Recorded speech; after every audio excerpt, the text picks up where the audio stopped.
Marginal. Hoş bakın sizler maşından takiye yatıp şuna bir falan otuz kere oluşamaktan yok. Oluşamaktan. Hoş bakın bize kanak oluşamaktan bana maşına devam okusaydır. Hani şuna kadar. Yani iki maşına oluşamaktan. Devam okusaydım. Konuşacak olmaktım ben. Selamünaleyküm buna başlaylar.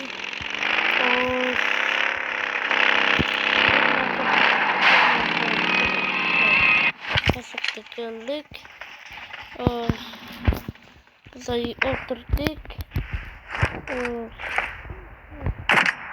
Böyle maşının tak var. Lakin ben onunla karab atışık yok oladı değil mi? Karaylar şurada dur fokus. Ben bu balonu atılmak daha. Olca battılar ki olca. Olca battılar ki. Aklasılar. Onu yoktan kelasılardı. Hiç kim bilmeden kalan. Yoksa kendi petmez kelasını dağılmasını. Yoksa matmışı. O çok içi roktı. Şimdi film peytti. Dağıldı kelas. Yitirsili. Bana. O azın dikilsili. Kel falan.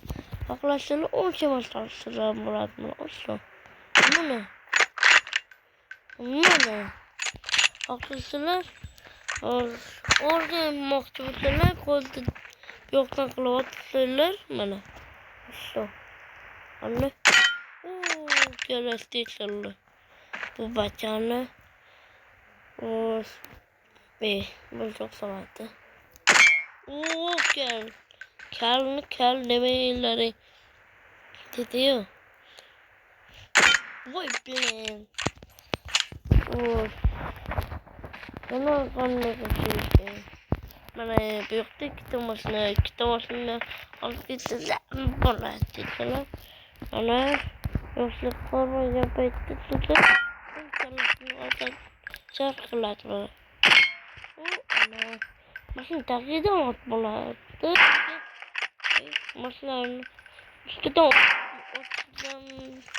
bana oktan yaptı böyle. Lakin bu maçlarında otar bulmasın bindi. Turu vatsızdan bulmuştu. Bir testi vardı, bir testi bastı. Bu maçında ise yatıp yoki oturup karı. Abone kadar yolsuz ne yaptı?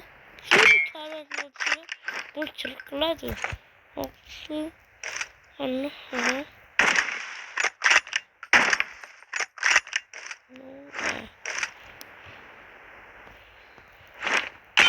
Merhaba.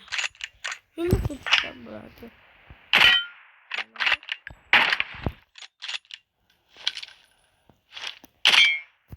Ana. Örtüsler mi? Yani aslında tişik var. Kendi. Başka satıyor ki. Sonlarca. Benim maşının tişik var. Maşının tişikinde. Taze loli. Valla. Biraz bakma. Maşının tişikinde. İki tane uçturan var. İki tane. Anne. Oldu. Olçamazsan yan bulat varsın. Bunu çıkarırdı. Amca kılavuzda çıkarttı. Çıkarttı mı sen? Ana. Baksana sen. Yani o çok güzel bulatı. O nasıl değil? Ramaz. Ben like buna başlayalım. Baptisler ki. Artık değil. Arkasına. Şunlar ki masına çok. Ama burada kullanmayayım. Like bu ne tabi. Bapti valla.